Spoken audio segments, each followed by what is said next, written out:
everyone, Sean here from EnglishEandG YouTube channel. In this video, I'm going to be covering some common expressions and idioms using the verb get. So let's get started. So we're going to start with the first phrase, get someone or something doing something. Here's the structure. Get plus object, the object is someone or something, plus verb plus ing. What does that mean? Well, in this phrase, I'm trying to say that there is a reason. That reason or cause could be a person or something that is causing other people to do something, or the results of let's say a person's actions or the result of a situation indirectly causes other people to do something. Let's look at some examples so I can clarify the meaning in the context. Number one, your words got me thinking all day about my decision. So in this sentence, I have the verb get, me is the object, someone, and verb ing is thinking. So this sentence means that what you told me made me think all day about my decision. In other words, your words indirectly caused me or made me to basically think about my decision. Let's look at another example. The handyman got our dishwasher working again. It means that the handyman fixed our dishwasher, and as a result, our dishwasher is working fine again. That's the results of the handyman's action. Basically, he fixed our dishwasher. Let's look at the next phrase. Get something done. So get is followed by something. That something could be a noun and then a past participle of a verb. This is especially used for more difficult tasks. And what it means is that you complete a task or a project, right? Either you do it yourself or you ask other people to do it for you. Examples. For example, we need to get this project done by the end of August. This means that we need to finish this project. We need to complete this project by the end of August. Let's look at the next example. I got my car painted, or I had someone paint my car for me. Here, I did not paint my car. I asked someone else to paint the car for me. You can use the verb had instead of got here. This is another structure, basically. The next phrase is get a part of body or a piece of clothing plus the past participle of a verb. Let's look at an example. Jamie was in such a rush that she got her finger caught in the door. So Jamie was not intending to get her finger caught in the door. This just happened by accident. So if something happens to a part of your body or to a piece of your clothing by accident, you can use this pattern. A part of body or piece of clothing plus past participle.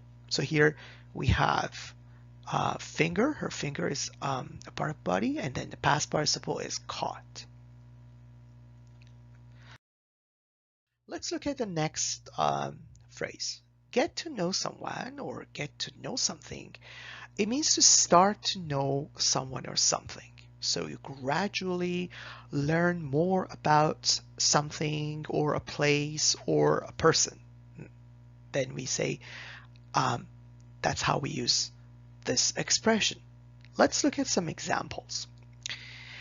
It took me 1 month to get to know the transit system in Toronto. So it took me 1 whole month to learn all about the transit system in Toronto. Let's look at the next example.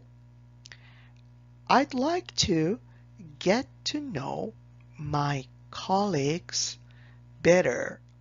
What it means is that I need time to learn more about my colleagues. Let's say you've just started working in a new place and you don't know other people, right? So you need time to start to know all about them.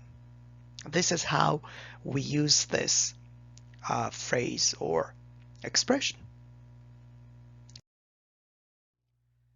The next expression is get someone plus adjective or past participle. So what it means is that you make something happen to someone. Let's look at some examples. Don't listen to him. He's going to get us killed. If you listen to him, what's going to happen? We're going to get killed. Or in the next example, this is not a practical suggestion. You will get me in trouble. This is not a useful suggestion. This is not a good suggestion. If I listen to you, I will be in trouble. So we are using in trouble like an adjective in this sentence. In the first example, killed is the past participle. All right. I need to get my daughter ready for school now. I need to make my daughter ready for school. Here, ready is an adjective. Killed is the past participle, and trouble, adjective. Ready is also an adjective. Next up, get used to something or doing something. When you get used to something or you get used to doing something, you basically develop a habit and you're no longer bothered by doing something. You're no longer feeling uncomfortable doing something because it becomes easier and easier for you. The structure is get used to plus noun or a pronoun plus verb ing. Let's look at some examples. Tom says, you'll get used to the cold weather here. But Tina says, I think I'll never get used to it. So I will never feel comfortable in this weather. Next example. Megan has gotten used to working night shifts. So night shifts are no longer a big deal for her. She's fine with it. She's okay with it.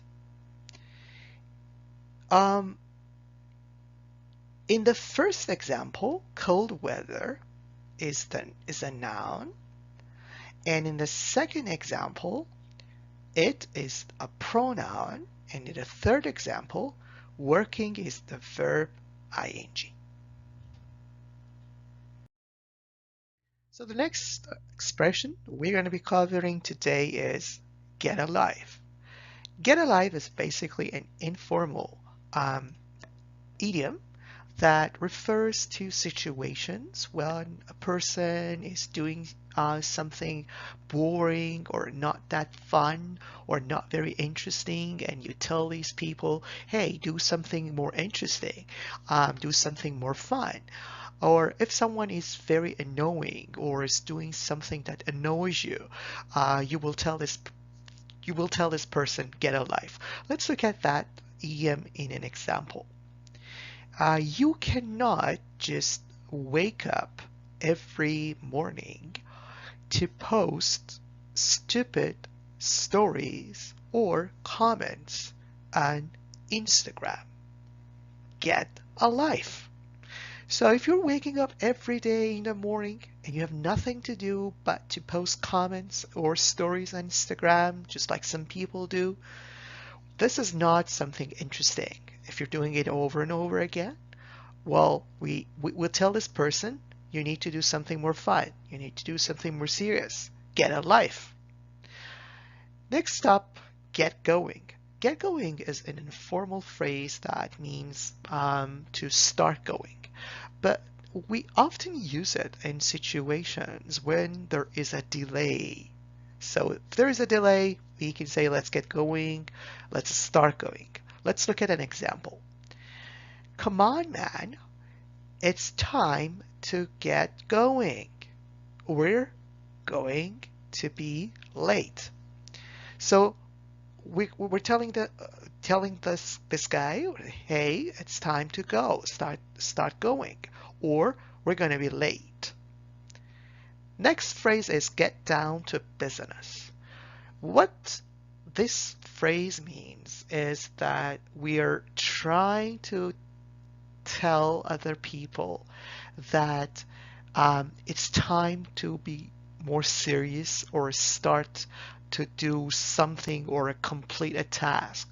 This is especially true if there has been a delay or if there's been a break and then you want to resume what you've been doing or you want to start doing a task. Let's look at an example. Break is over, guys. Let's get down to business again. So it's time to start working again because break is over. All right, guys, now it's time to do a quiz together. So in this part or in this test, you're going to choose the correct phrase to complete the following sentences. So, are you guys ready? Let's just start with the first one. I have been working here for 10 months now, and it's been an amazing experience to all these great people in our office. To what? To get used to get to know, or to get known. The correct answer is the second option. Get to know all these people in our office. Okay, number 2. We've hired a cleaning company to do all the cleaning for us, but their poor service all by ourselves. What? Their poor service, got to clean the rooms all by ourselves, got down to business all by ourselves, got us cleaning the rooms all by ourselves. So the correct answer is C, got us cleaning the rooms. It means that they did a poor job of cleaning. So as a result, we had to do the cleaning ourselves. Okay? And let's look at the last question. You've been playing video games for 8 hours straight today. And you need to what? Get alive, get going, get it done. So what is the correct answer? The correct answer is you need to get alive. You need to do something more interesting than just playing video games all day.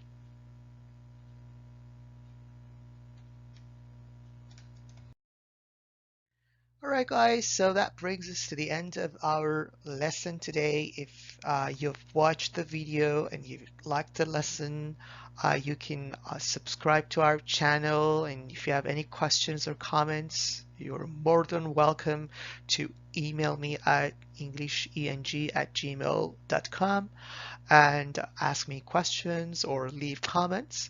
Until next time, take care.